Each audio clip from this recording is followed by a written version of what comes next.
Meus amigos e minhas amigas, bem-vindos a todos e a todas ao canal do Instituto de Economia da UFRJ. Sou Ronaldo Bicalho e esse é o Conversa sobre o Mundo Contemporâneo, uma mesa redonda que debate as grandes questões, os grandes temas do mundo atual. Hoje, nesse Conversas número 73, nós vamos conversar sobre quem banca as guerras. As guerras são caras, tem alguns países que têm a capacidade de financiar seus próprios gastos, outros países precisam ser financiados por terceiros e outros países financiam as guerras dos outros. É um tema interessante, é um tema que tem uma dimensão econômica muito forte e é exatamente sobre esse tema que nós vamos conversar hoje com vocês, aqui com a nossa mesa tradicional, com o professor Luiz Carlos Delorme Prado. Tudo bem, Pradinho? Bem-vindo. Obrigado, prazer estar aqui novamente. Mais um tema econômico, mais um tema importante no atual contexto. Numa Mazati, tudo bem, Numa? Tudo bom, Micalho? Sim, Mais um debate interessante, pesado. Espero que o pessoal goste, né? Eduardo Baixa, impossível não falar da camisa tricolor, é óbvio que é Estou aqui tá da feliz, semana boa, tá contente. campeão da Libertadores, então Meu Deus, tô tá. contente, né? Mas na verdade, o tema também, tema pesado, né? Então, quer dizer, menos contente agora porque tem que, né? A gente tem que refletir sobre essas questões envolvendo guerra. As guerras têm várias dimensões e uma delas é justamente quem financia, quem banca isso, né? Exatamente isso que a gente vai conversar hoje. Prado, como sempre, você que é o nosso decano, apresenta o tema. Pois bem, esse tema é importante porque atualmente se discute muito em conflitos, e a razão para fazê-lo, porque o número de conflitos no mundo de guerras, é muito grande. Eu levei um susto quando eu fui pesquisar sobre o número de situações de guerra ou conflitos militares a partir da fonte do Stockholm International Peace Research Institute, que deu que em 2022 você teve 52 países foram envolvidos em algum tipo de conflito militar. 52 países. Aí você está falando em conflitos pequenos e grandes. Os maiores de 2022 foram Ucrânia, obviamente, Mianmar e Nigéria. Agora, nesse momento, nós temos a situação do conflito Israel-Palestina, mas todo ano tem um número muito grande de conflitos em andamento.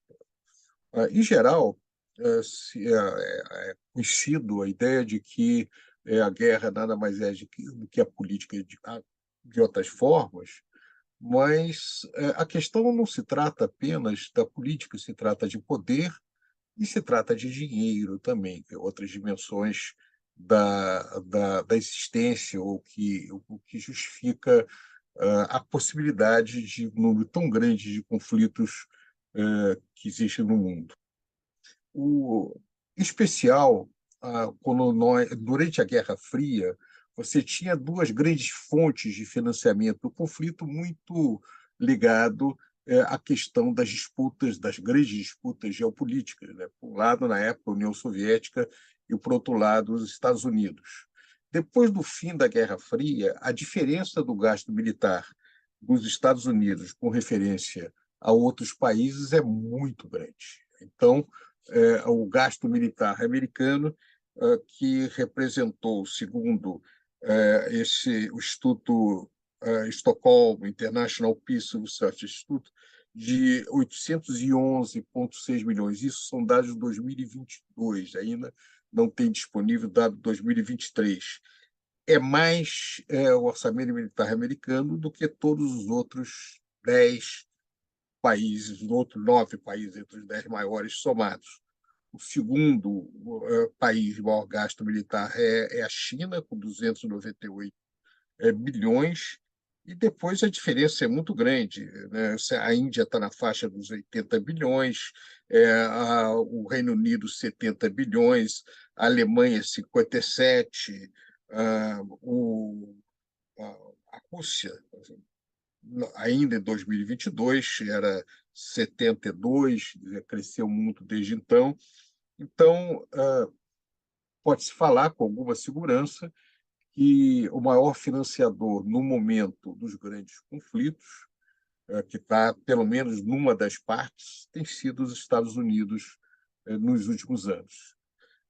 Se nós virmos agora a situação dos dois principais conflitos em andamento, o caso de Israel e o caso da Ucrânia, a posição americana é muito importante, embora haja uma diferença expressiva. Por exemplo, no caso da Ucrânia, sem a participação, sem o financiamento dos países da OTAN, essa guerra já teria acabado há muito tempo, ou talvez nem começado. A Ucrânia é altamente dependente do apoio militar americano.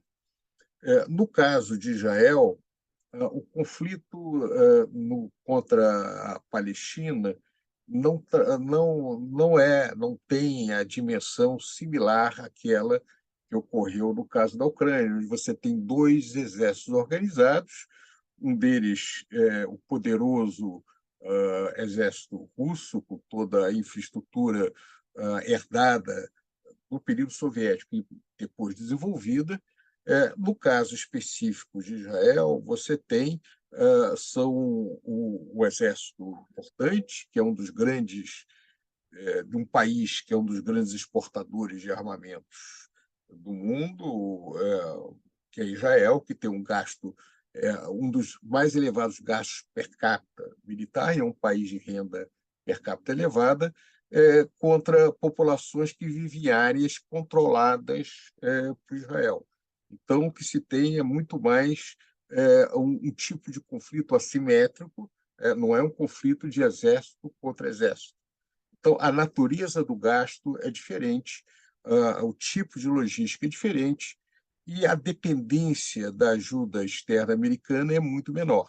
Quer dizer, o tipo de apoio americano para um conflito como esse é muito mais no sentido de desestimular a entrada de outros players, de ter porta-aviões na região, que desestimule a entrada de países que têm exército estruturado, seja Egito, Irã, etc., chamando a atenção na região, fora Israel, o único país que tem realmente um gasto militar elevado é a Arábia Saudita, que são 73 bilhões de dólares. Aliás, é bem superior também de Israel.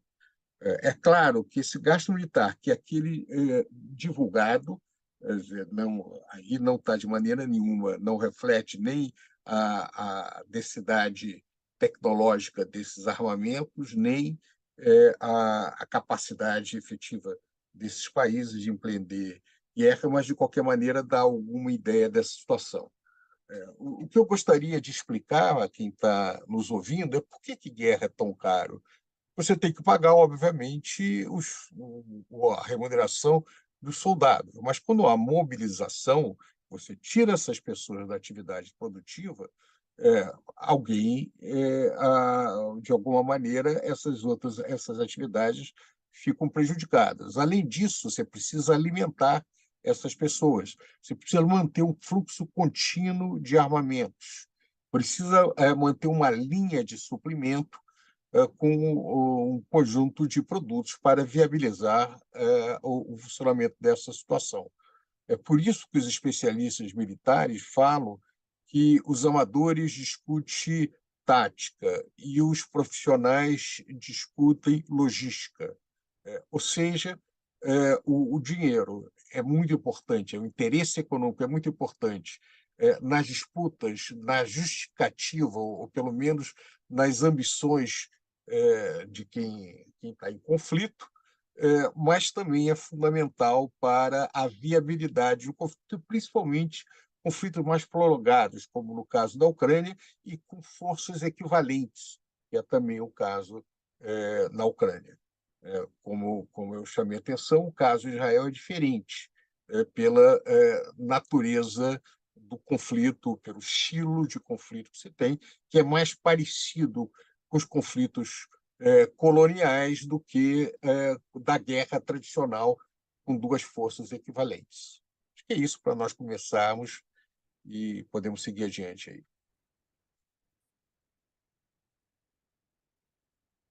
Está sem som, Bicalho. Bom, Pradinho, valeu. Eduardo Baixa. Bom, Bicalho, eu vou centrar essa minha primeira participação na guerra ali na Ucrânia, tá? E falar de alguns dados que, na verdade, atestam essa grande dependência que os ucranianos têm da ajuda do Ocidente, né, da União Europeia e, em particular, dos Estados Unidos, para estar tocando essa guerra, para, na verdade, estar resistindo, né? Já há mais de um ano à invasão russa, né? Vou compartilhar aqui uma tela.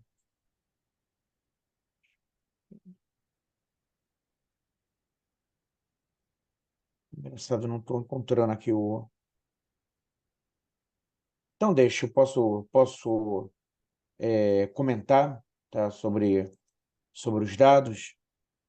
É o seguinte, o principal elemento, tá, é, a, é, a, é o peso, né, do gasto. Ah, agora encontrei.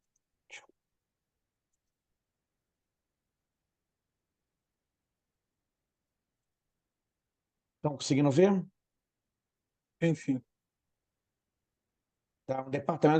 É um documento do Departamento de Defesa dos Estados Unidos, né, em relação à assistência, né, de segurança para os ucranianos, tá? Um ano depois da invasão russa. Quer dizer, esses são dados, né, entre fevereiro de 2022 a fevereiro de 2023.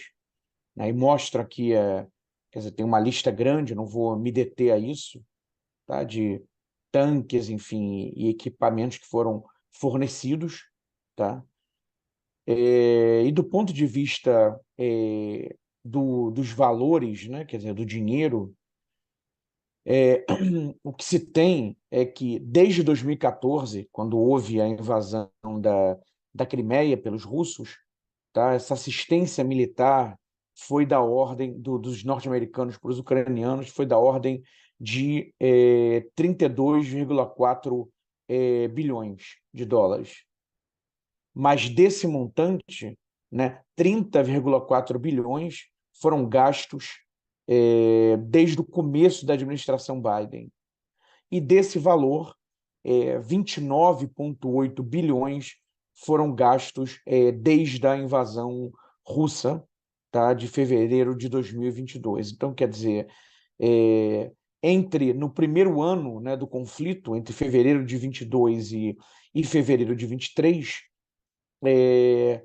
foram gastos 29, quase 30 bilhões quase 30 bilhões de dólares foram fornecidos pelo Departamento de Defesa dos Estados Unidos para a Ucrânia, tá? O que representa, na verdade, quase a totalidade do que foi fornecido sob a forma de assistência militar desde 2014. Tá? Esses valores, para a gente ter uma noção melhor do que eles representam, pegando o dado do PIB ucraniano em valores correntes do ano passado, quer dizer, o PIB ali ao final de 2022 da Ucrânia, dados aqui da UNCTAD, ele foi de pouco mais de 154 bilhões de dólares. Então, quer dizer, esse montante fornecido sob a forma de assistência militar para os ucranianos correspondeu a quase 20% do PIB ucraniano de 2022. Para ser mais preciso, 19,33%. Tá? Então, existe essa grande dependência dos ucranianos em relação à ajuda, só que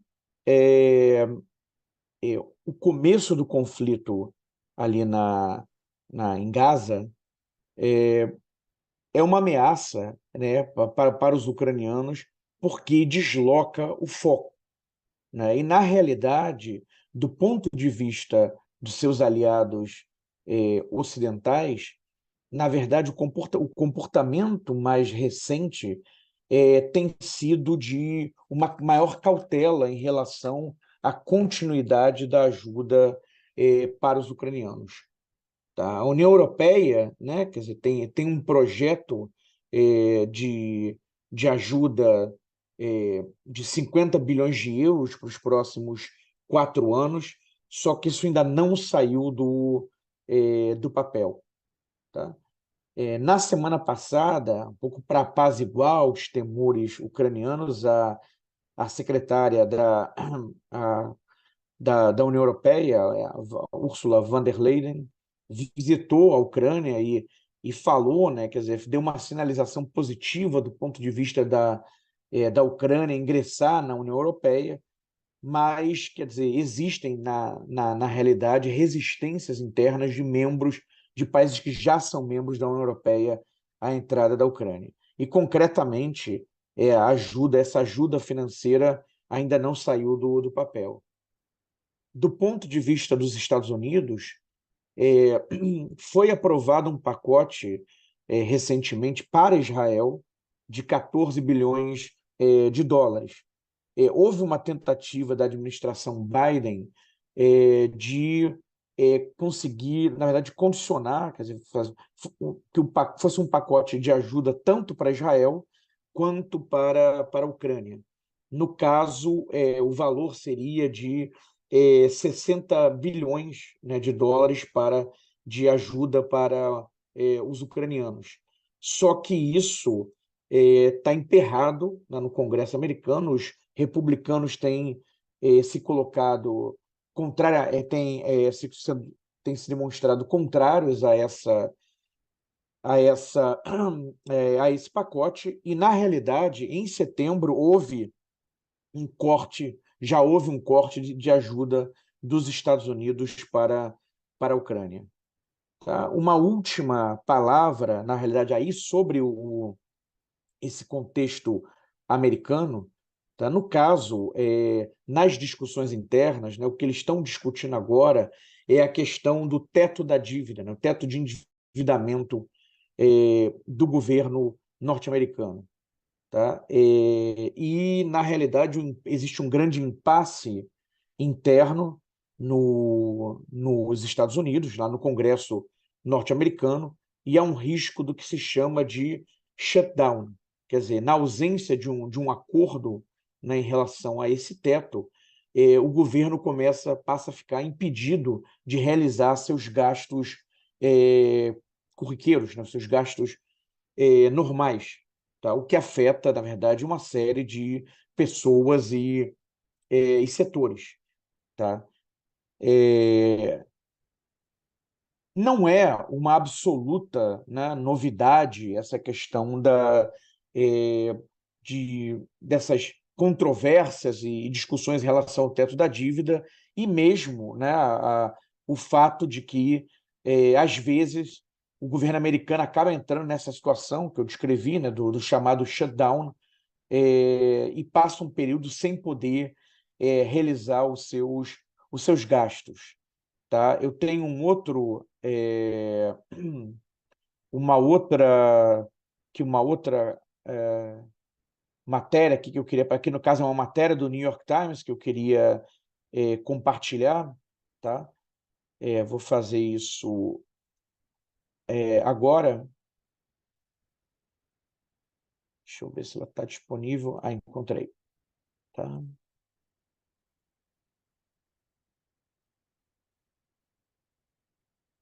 Não sei se vocês estão conseguindo ver. Tá? Que são o histórico dos shutdowns, né, nos Estados Unidos. Tá? Na verdade, os primeiros episódios são na década de 70, tá? Então não é uma coisa nova, houve alguns episódios dessa natureza. Agora, o que chama atenção é que o episódio mais prolongado, né, se deu justamente na administração Trump, ali em dezembro de 2018, em que o shutdown durou 34 dias, quer dizer, mais do que um mês. E isso denota, na realidade, essas tensões, essa instabilidade, né, esses rachas que há, bom, na sociedade americana, mas que se traduzem nas disputas dentro do Congresso americano. Tá? Não é uma novidade, agora chama a atenção que o caso mais extenso tenha sido no último governo. Tá? Agora, por outro lado, e aí eu encerro essa minha primeira participação, isso não significa, né, quer dizer, na verdade, que os títulos da dívida dos Estados Unidos vão se desvalorizar fortemente, vão deixar de ser uma âncora para o sistema financeiro internacional. Tá? No final, eles acabam resolvendo. Tá? No final, você sempre acaba chegando a um acordo. Tá? E vale sempre lembrar aqui algo que, se não me engano, foi o nosso amigo e colega Carlos Pinkusfeld Bastos, que chamou atenção numa entrevista há algum tempo atrás, né? Quer dizer, qual é a moeda, né, a moeda de reserva, a principal moeda internacional é o dólar norte-americano. Um título de dívida norte-americano, né, é essa moeda, na verdade, mas pagando um juro. Tá? Então, quer dizer, não há, pelo menos no curto prazo, tá, uma perspectiva de que esse papel do dólar e dos títulos do Tesouro norte-americano estejam remotamente ameaçados, né, de perda dessa posição privilegiada. Tá? Então, essas seriam as minhas primeiras considerações. Passo agora para o Numa. Valeu, obrigado, Bastazinho. Numa, suas considerações iniciais. Então, quando a gente pensa nessa relação entre economia e guerra, eu acho que os camaradas já colocaram assim, muitas informações, muitos dados particularmente vinculados à atuação americana e à atuação em específico no apoio à Ucrânia, né, na guerra contra a Rússia, mas eu acho que assim uma questão fundamental que na verdade conectada com a última observação do Eduardo e que tudo bem, a questão do financiamento ela é importante em si, mas muito mais do que o financiamento, talvez, seja a questão material.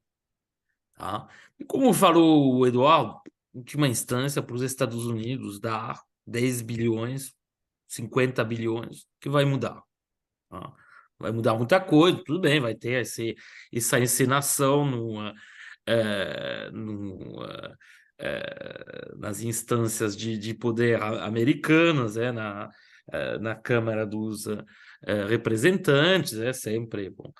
Mas o mais importante, na verdade, para os países em guerra, os países envolvidos em conflito, é ter acesso às armas, a os elementos logísticos, né, que vão ajudar à manutenção, à continuação da guerra, ou seja, o fornecimento de alimentos, o fornecimento de bens básicos, para usar uma categoria que já era usada pelos clássicos. E, nesse sentido, a situação da Ucrânia reflete isso. O que é importante para a Ucrânia é receber armas. Tá? Que essas armas tenham tal valor, tudo bem, mas em última instância, a gente for pensar, isso é muito útil, isso não é um esforço, em última instância, para a economia americana. E, na verdade, algo que alimenta a atividade americana. Como a gente sabe, as atividades do setor militar industrial em muitos países, tem um conteúdo importado extremamente reduzido. Se a gente for pegar o caso dos Estados Unidos, você tem, na verdade, um conteúdo importado na maior parte da produção bélica americana, que é de 0%. Ou seja, tudo o que é produzido nos Estados Unidos, a partir de peças, de componentes, etc., produzidas nos Estados Unidos por razão de segurança, né? Simplesmente. Então, quando, na verdade, a ajuda militar americana como colocou muito bem o Eduardo, constituída de uma série de equipamentos bélicos, esses equipamentos bélicos significam o quê? Significam a criação ou a manutenção de atividades, de empregos nos Estados Unidos. Então, não é exatamente, não se configura já primeiro como uma generosidade, tá? Esse é o primeiro elemento. Na verdade, e nesse sentido, aí que a gente entra na questão do complexo militar industrial, já evocada, pelo menos em público, pela primeira vez por nada menos do que o Eisenhower, né? Ou seja, o próprio presidente dos Estados Unidos, em 60, quando ele fez aquele famoso discurso sobre a importância que estava tomando esse complexo militar industrial, inclusive uma importância que podia ser ameaçadora da democracia, no sentido em que lobbies podiam se constituir para incentivar o apoio ou, pelo menos assim, o financiamento justamente de conflitos, né?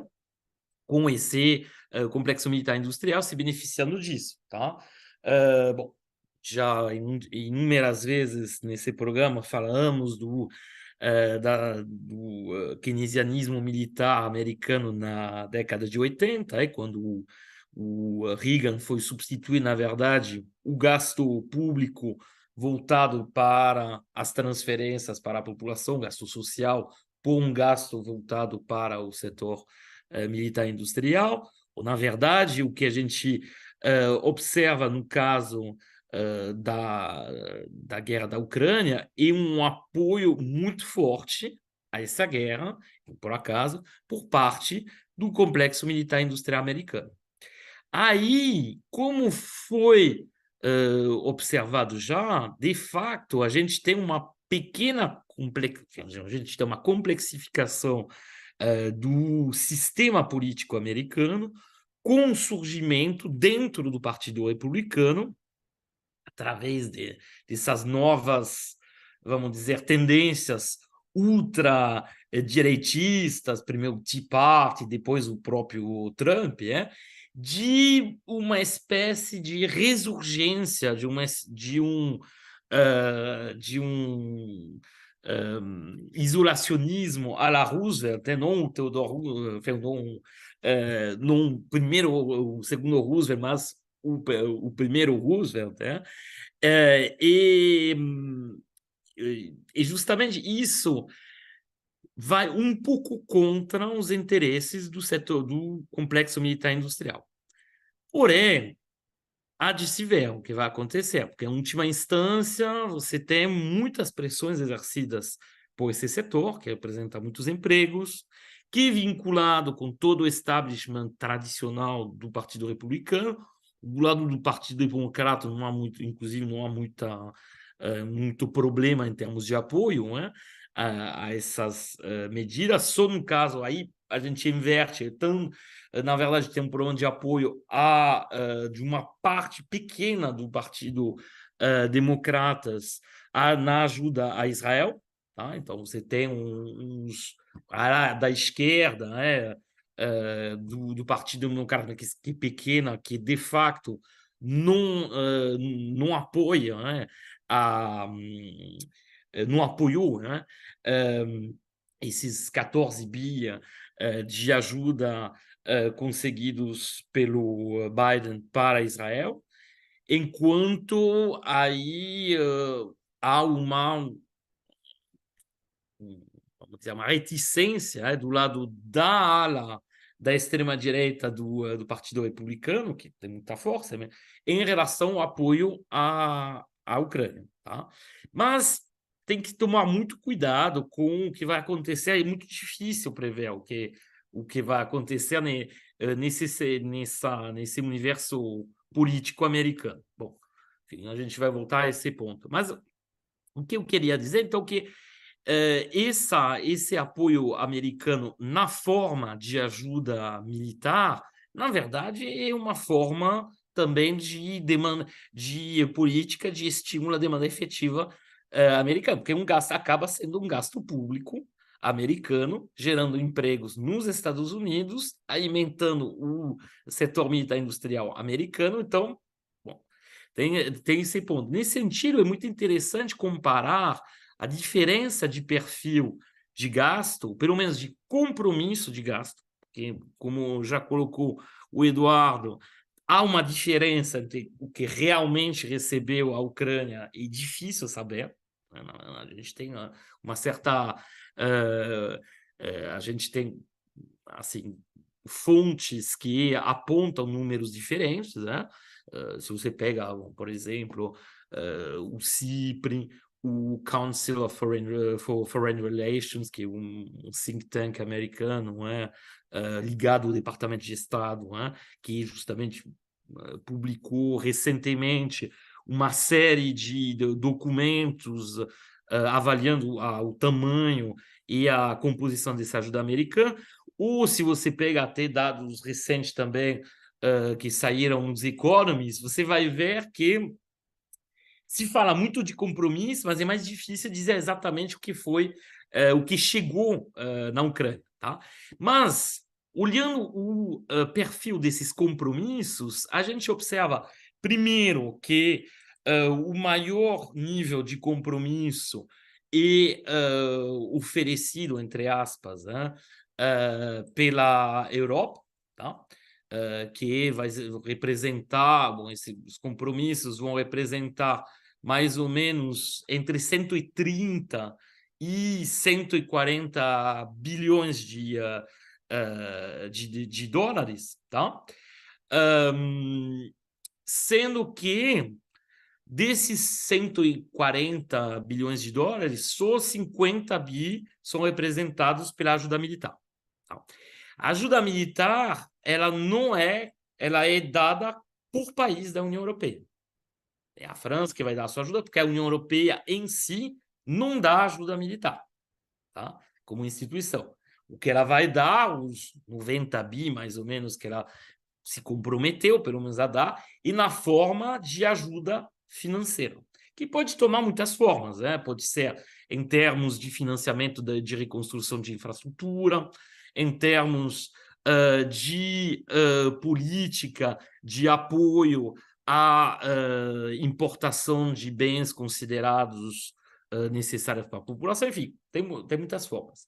Já no caso dos Estados Unidos, se a gente for olhar, dos 80 bi que foram prometidos pelos Estados Unidos até setembro, não toma em conta, bom, o que aconteceu no último mês, assim, segundo, então, essas fontes, pelo menos nessa parte de compromissos concordantes, a gente observa que a ajuda militar representa quase 50 bi, tá? Ou seja, equivalente dos países europeus, e, portanto, representando uma proporção muito maior. Tá? Então, no caso dos países europeus, tem que ver que a ajuda, depois vou encerrar com essa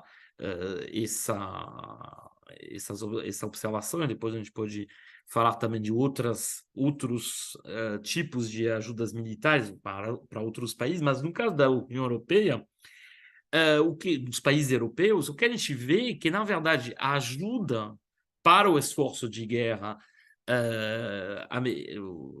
ucraniano, na verdade, é multifaceta. Por quê? Porque ela é constituída por ajuda militar em si, com fornecimento material, aí a mesma observação que varia pelos Estados Unidos, pode ser aplicado aos países que ajudam e que têm a sua própria indústria militar. Vai ser o caso da França, vai ser o caso do Reino Unido, não é o caso da Alemanha.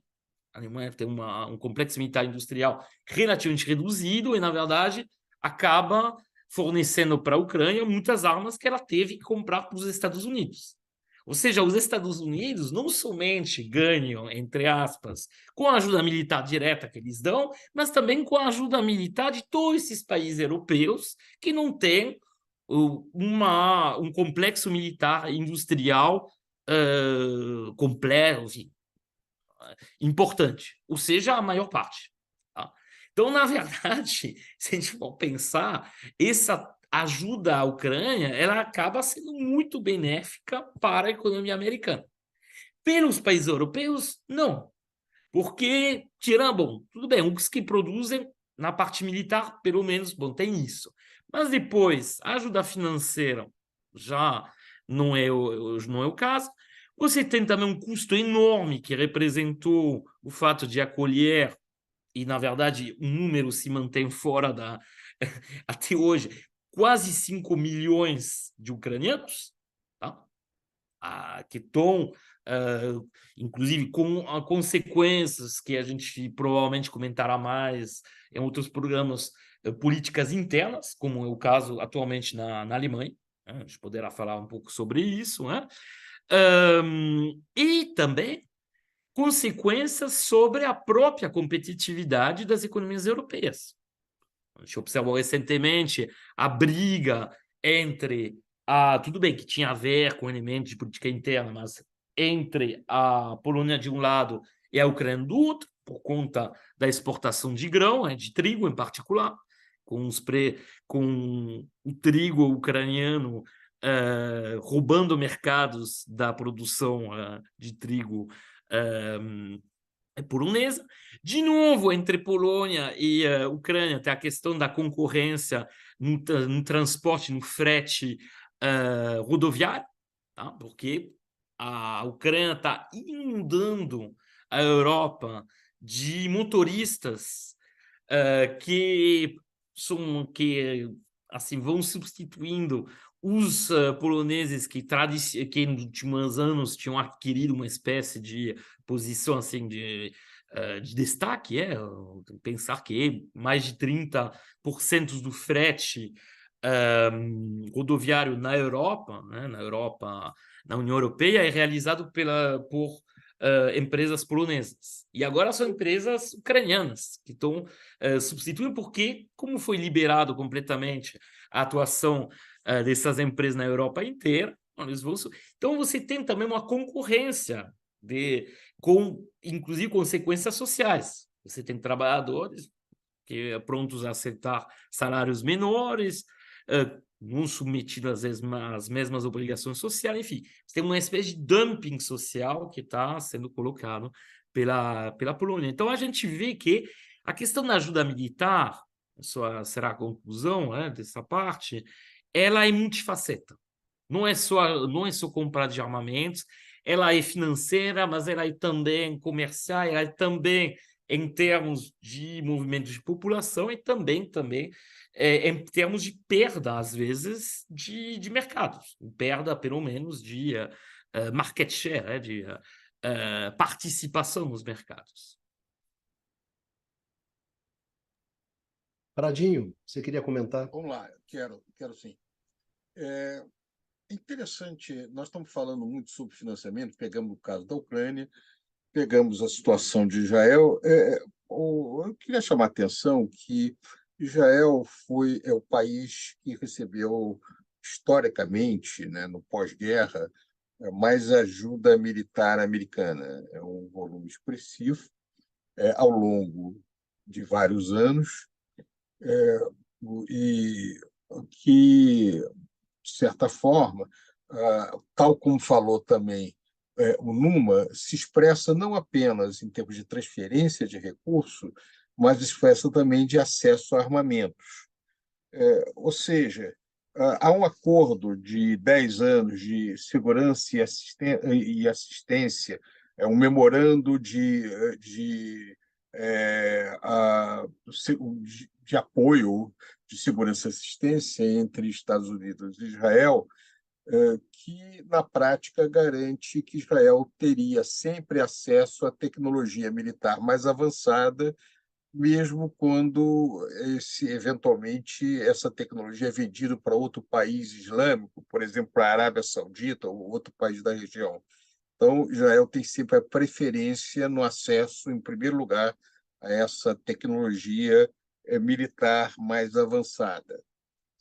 Então, isoladamente, certas situações como essa, no caso da Ucrânia, Israel historicamente era o maior recipiente desse apoio militar americano. Agora, vamos pegar também do outro lado. Apareceu muito na imprensa a discussão do financiamento para a região de Gaza, aparece como financiamento para o Hamas. Na prática, o Hamas era o grupo que administra a região de Gaza. A região de Gaza é uma região muito pobre, que vem sob controle por um período considerável. Uma série de países, principalmente países islâmicos, transferem recursos para Gaza, entre eles Catar, por exemplo, mas esse recurso transferido para o Catar é feito via Israel. Ou seja, Israel, na prática, controla transferência de, pelo menos, parte dos recursos que entram para a região de Gaza. Então, o caso da Cisjordânia é um pouco diferente, mas também é uma influência muito grande da estrutura de controle política israelense. Então, mais uma vez, chamando a atenção que a natureza, cada conflito tem a sua peculiaridade. Existe, nem sempre, um conflito precisa ser, ele pode ser extremamente mortal com uma tecnologia relativamente pequena. Na África, houve vários casos desses, até genocídio, como no caso de Ruanda, foi feito com pouquíssimo financiamento e recursos relativamente pequenos. Mas esses grandes conflitos que nós estamos colocando aqui, eles têm, em contrapartida, uma necessidade de volumes razoáveis de recursos. O que é interessante, eu acho que é até oportunidade para colocar, é pelos vários comentários dos outros vídeos que nós fizemos, houve muita dificuldade de entender, por exemplo, no caso específico de Israel, a questão econômica, tanto do caso de Gaza quanto da Cisjordânia. Ou seja, essas regiões elas têm algum grau de gestão autônoma, mas elas são altamente dependentes da sua, do seu ponto de vista, da interação econômica com o Estado de Israel, o que dificulta muito qualquer projeto de desenvolvimento e qualquer a viabilidade de crescimento de maneira autônoma. Isso é particularmente grave no caso de Gaza, né, que explica, em parte, por que Gaza era a área mais vulnerável para um eventual surgimento de algum tipo de reação. Quando você tem uma situação com essa, com tanta tensão, num espaço muito pequeno, a probabilidade de ter uma explosão é expressiva.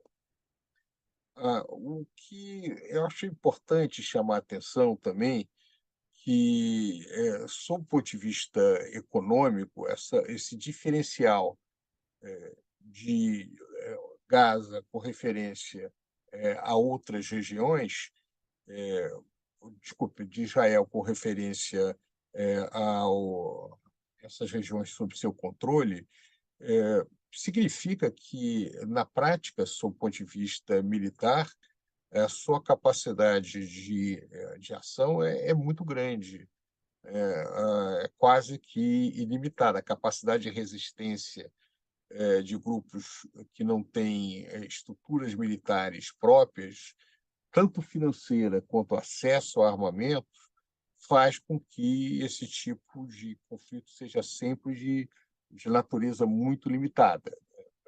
Dificilmente você consegue ter um resultado razoável. Agora, é interessante, em guerras assimétricas como essa, a vitória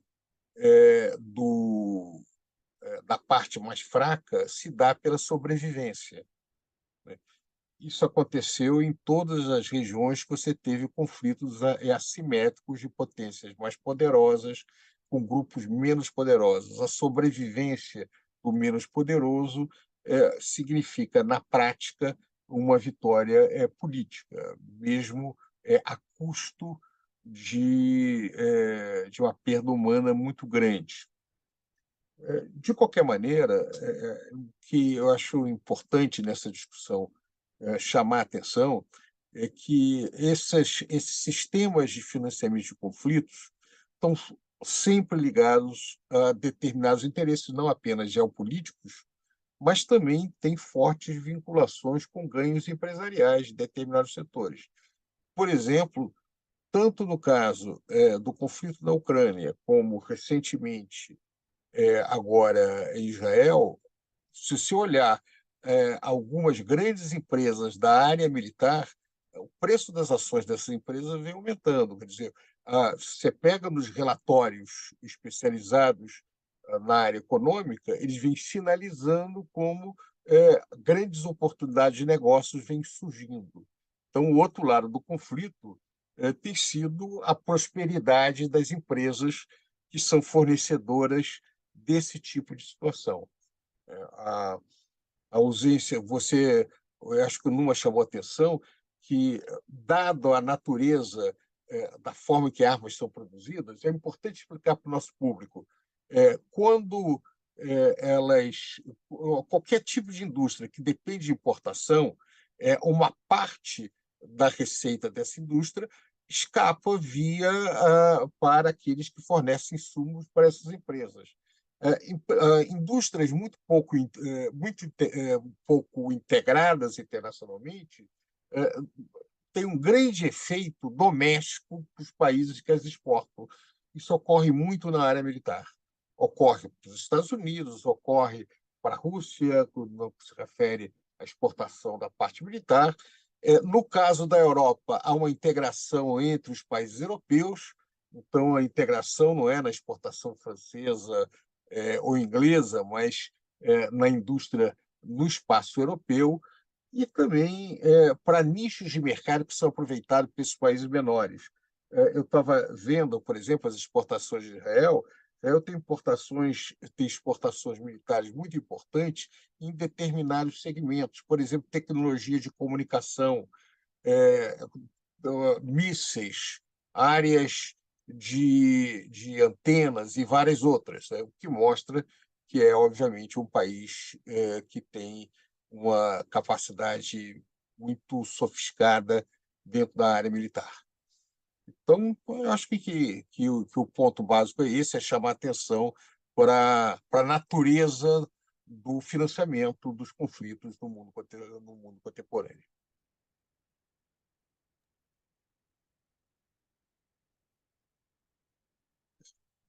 Está com Está sem som voz, desligado, Caio? cara. Numa, Bom, é normal que a gente fale particularmente dos casos ucranianos, enfim, da guerra russo-ucraniana e da guerra e do conflito em Gaza, né?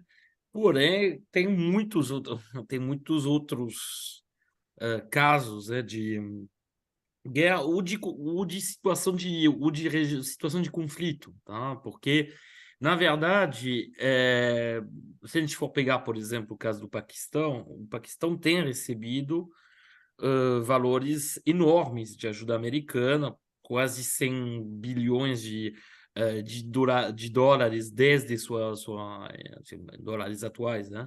Desde sua independência. O E Egito e a Jordânia também, só para chamar a atenção, no próprio Oriente Médio, O Egito recebe muita ajuda também Sim, o militar americana. Egito, no E caso a do Egito é mais Jordânia. recente. No caso do Egito é desde 78, desde os acordos de Camp David, o Egito tem recebido por volta de 1,3, entre 1,3 e 1,5 bilhões de dólares de ajuda militar anualmente, ou seja, para um país como o Egito e um valor considerável, né? Então a gente vê que, na verdade, os Estados Unidos também têm usado essa ajuda militar, como foi colocado já pelo Luiz Carlos, para perseguir determinados objetivos geopolíticos, particularmente apoiar estados, o governo, seria melhor dizer, governos de países estratégicos onde muitas vezes há uma forte conflituosidade interna, é o caso do Egito, a gente lembra do episódio da Primavera Árabe, bom, mesmo se agora o Al-Sisi, depois os militares voltaram, depois que Mubarak caiu, por um período houve esse risco pelos Estados Unidos que o Egito se afastasse deles. E o caso também do Paquistão, tá? Um país, como a gente sabe, onde tem uma altíssima conflituosidade interna, tá?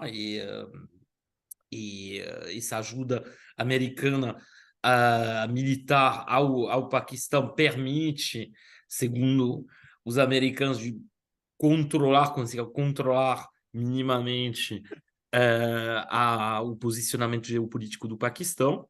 E aí um jogo cada vez mais perigoso, cada vez mais complicado, porque a aproximação americana com a Índia, por conta do antagonismo crescente entre Índia e China, faz com que a Índia também pressione os Estados Unidos para deixar de ajudar militarmente o Paquistão, que aconteceu, enfim, pelo menos houve uma queda significativa durante a presidência do Trump da ajuda americana ao Paquistão. Bom, depois voltou quando o Biden foi eleito. Então, são questões,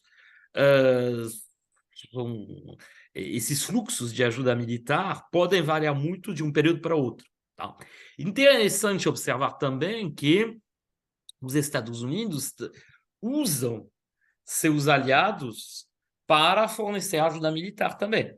Ajuda militar e ajuda em contexto de guerra. A gente já comentou amplamente o caso da Ucrânia, através do financiamento europeu, tanto de armas quanto de outros aspectos do esforço de guerra, mas algo parecido está começando a acontecer, enfim, está acontecendo no espaço asiático com o Japão.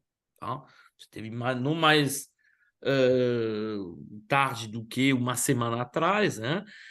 Houve um acordo entre o Japão e as Filipinas, onde o Japão vai garantindo uma ajuda militar crescente, com fornecimento particularmente de material naval, né, navios de guerra, de material também de detecção com radares, etc., no âmbito dessa disputa, né, que a gente observa no espaço do Mar da China. Tá? Então, a gente vê que não é só os Estados Unidos diretamente, mas também a gente observa essa tendência delegada, né, através dos aliados dos Estados Unidos. Tá? Numa, só um comentário.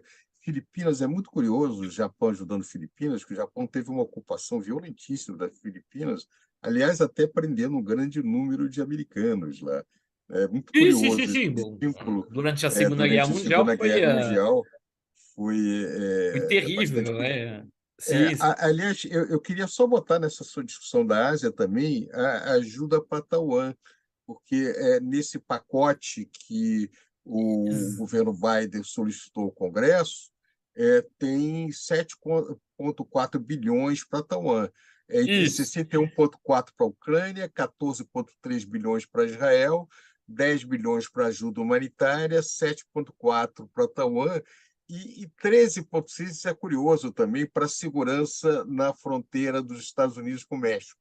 Só uma curiosidade nessa Bom, no depois, assim, total a desse gente sabe pacote. que essas linhas orçamentárias, elas podem ser, vamos dizer, elas podem mudar, né, tanto em É. termos de valor quanto em termos de perímetro, porque ajuda, por exemplo, a ajuda humanitária pode O ser que é muitas isso, né? coisas, né? A Você gente Mas elas ajuda? são uma sinalização, né? Elas Pois são pelo é, menos uma a sinalização. ajuda humanitária, por exemplo, no caso do votado, no caso do Iraque, foi usada, na verdade, para construir infraestruturas que, em última instância, ajudava, a priori, deviam ajudar, bom, na prática foi um pouco mais complicado, não é? A manutenção da ordem americana no país. Tá? Então, há sempre ambiguidade, né, nesses temas. No espaço asiático, de fato, como colocou o Luiz Carlos, e era meu próximo ponto, tem a questão de Taiwan e tem a questão da Coreia do Sul. Tá? Não esqueçamos que a Coreia do Sul é uma zona de contenção, né?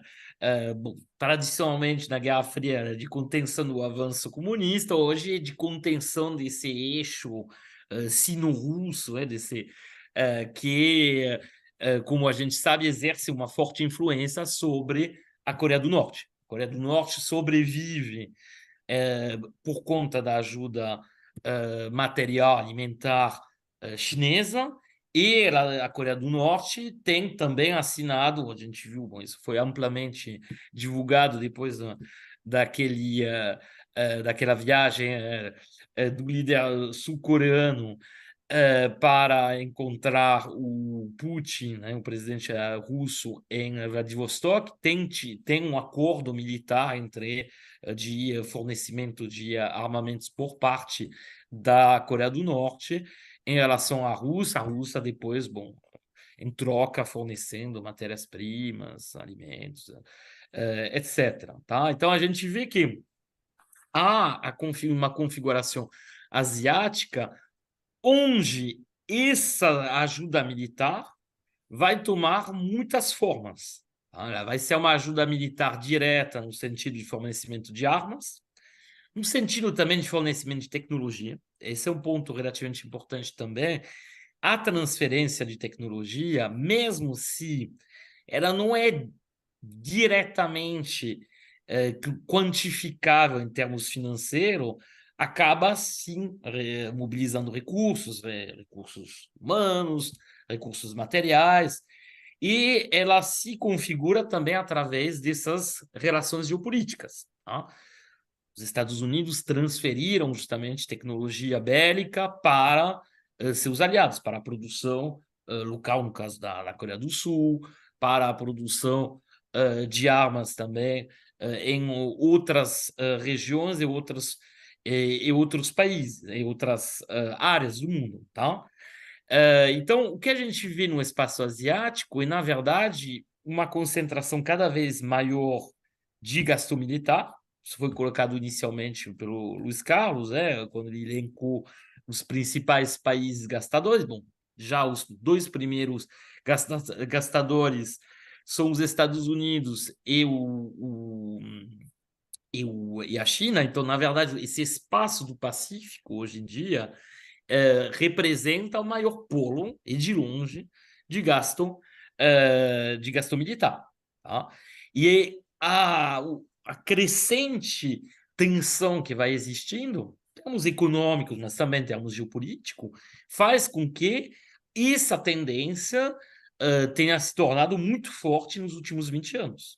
O próprio caso do Japão é curioso. O Japão, por questão, inclusive, dentro da sua Constituição, meio imposta pelos Estados Unidos depois da Segunda Guerra Mundial, não podia constituir uma força militar que potencialmente seja ofensiva. Tá? Na prática, o que a gente observa é que o Japão já está se tornando um dos principais países em termos de gasto militar. Tá? O o Japão já integrou, já está em 10º lugar do gasto militar a nível mundial. A gente vê, por exemplo, que entre 2021 e 2022, o gasto militar japonês cresceu de 6% em termos reais, ou seja, muito acima do que a gente observa na maior parte dos países, muito mais que os Estados Unidos, onde cresceu 0,7%, mais que a China, onde o gasto militar cresceu de 4,2% entre 2021 e 2022. Então, a gente vê que esse espaço de conflituosidade, vamos dizer, pacífico, asiato-pacífico, e provavelmente continua da mesma forma que ele se tornou o eixo principal em termos produtivos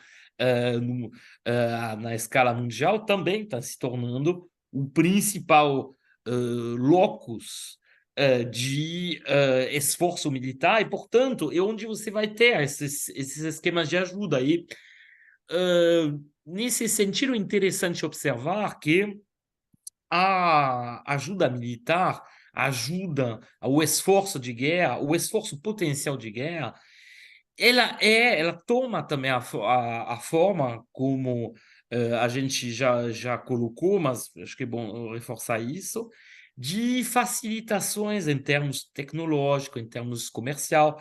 E, na verdade, é uma estratégia que reproduz o que a gente observou durante a Guerra Fria. Tá?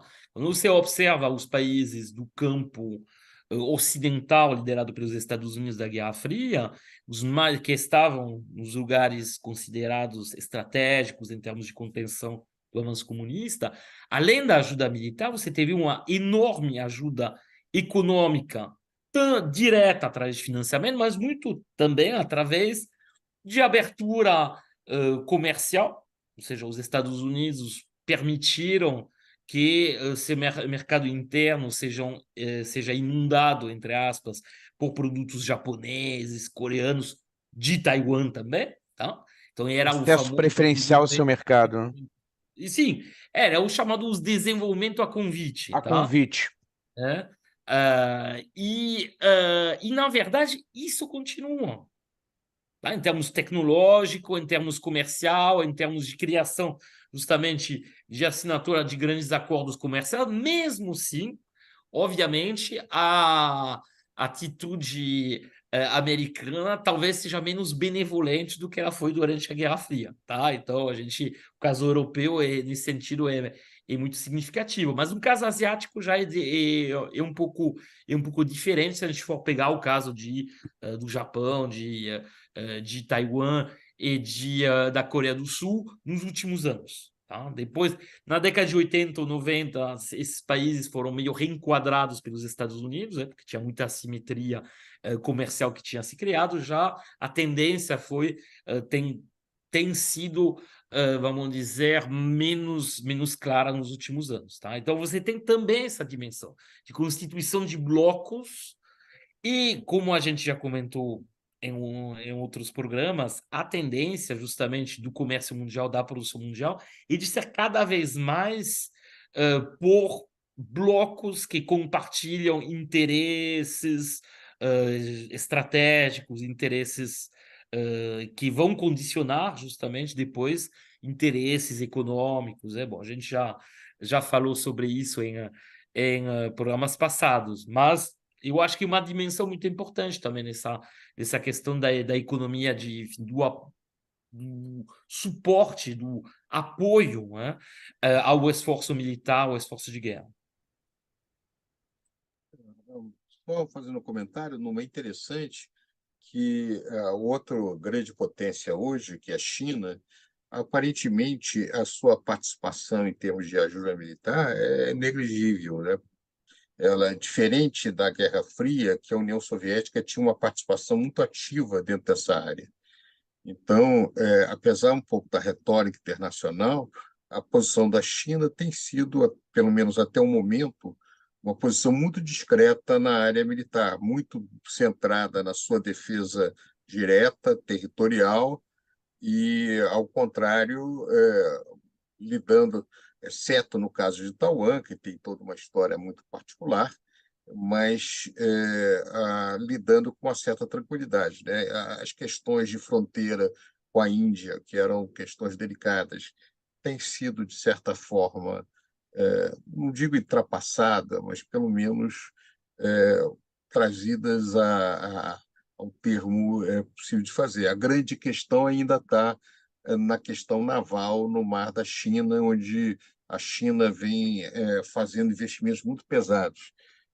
Eu acho importante também chamar a atenção que essa grande disputa na questão de semicondutores, que a China é dos players, quer dizer, os Estados Unidos e a Europa vêm boicotando ou vêm criando restrições para acesso à alta tecnologia para a China, tem a ver também com um domínio de áreas que são sensíveis, tanto do ponto de vista econômico para disputa nos grandes mercados, o que está em jogo, em última instância, é acesso a mercados, como você falou, mas também tem a ver com tecnologia militar.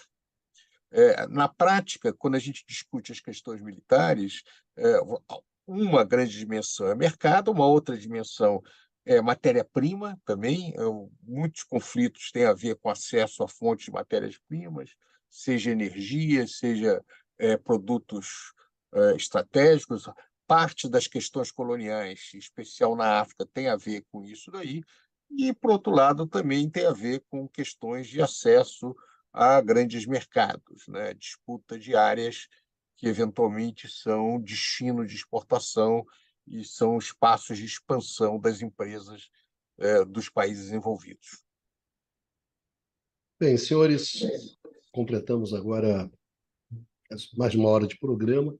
Já vou encaminhando aqui o final. Algum de vocês queria fazer algum último comentário? Bom, Sim, só um comentário final rápido. Veja, o objetivo, principalmente dessa nossa discussão hoje, foi chamar a atenção de que a questão dos conflitos, embora tenha custos humanos gigantescos, e isso, obviamente, é o que nos mobiliza, e nós, como economistas, não somos insensíveis às tragédias humanas envolvidas por trás disso, mas essas tragédias humanas são também o resultado de articulações e interesses que muitas vezes parecem muito pouco,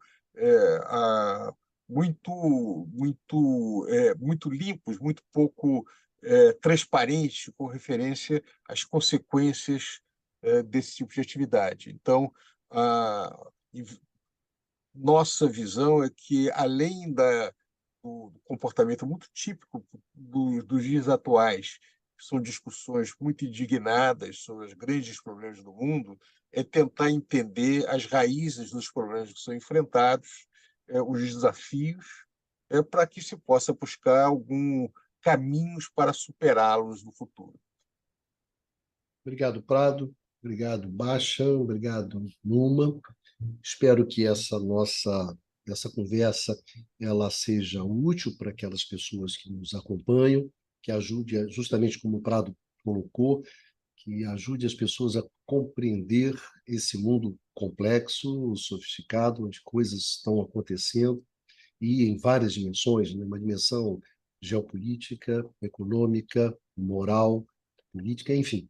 E a gente sempre procura trazer para vocês aqui um pouco da economia, né? Um pouco daquilo que a gente considera que é aquilo que a gente pode contribuir melhor para vocês. E até porque existem outras pessoas que fazem um belo trabalho, né, Prado, em todas essas análises, que são análises históricas, geopolíticas, culturais, religiosas, pelo menos nesse conflito, no caso do Oriente Médio, a gente tem visto muita gente de qualidade, né? Muita gente de qualidade Tem muita fazendo coisa boa muita por coisa aí. boa, pouca coisa boa na Tem mídia ruim também, mas tem muita coisa boa. Muita coisa ruim também, é, principalmente na mídia tradicional, né? na mídia tradicional, a mídia tradicional muito É. ruim, mas na internet vocês encontram gente fazendo trabalhos muito Muito interessantes em legal. termos muito legais. E o que a gente faz aqui é trazer a nossa parte, né, para ajudar nessa compreensão dessa complexidade tão grande desse mundo que a gente está vivendo nesse momento. Essa é a nossa contribuição, que a gente espera que se some aos outros, né? Que fazem isso, e talvez até melhor do que a gente, né? Até melhor do que a gente. Então, a gente tenta trazer aqui as nossas garrafinhas para que seja útil para vocês. Então, eu queria agradecer muito aos nossos amigos, às nossas amigas que nos acompanham nessa conversa, e a gente se encontra aqui no próximo Conversa sobre o Mundo Contemporâneo, né? No seu canal do Instituto de Economia da UFRJ. Um abraço a todos e a todas, vida que segue, e vamos em frente.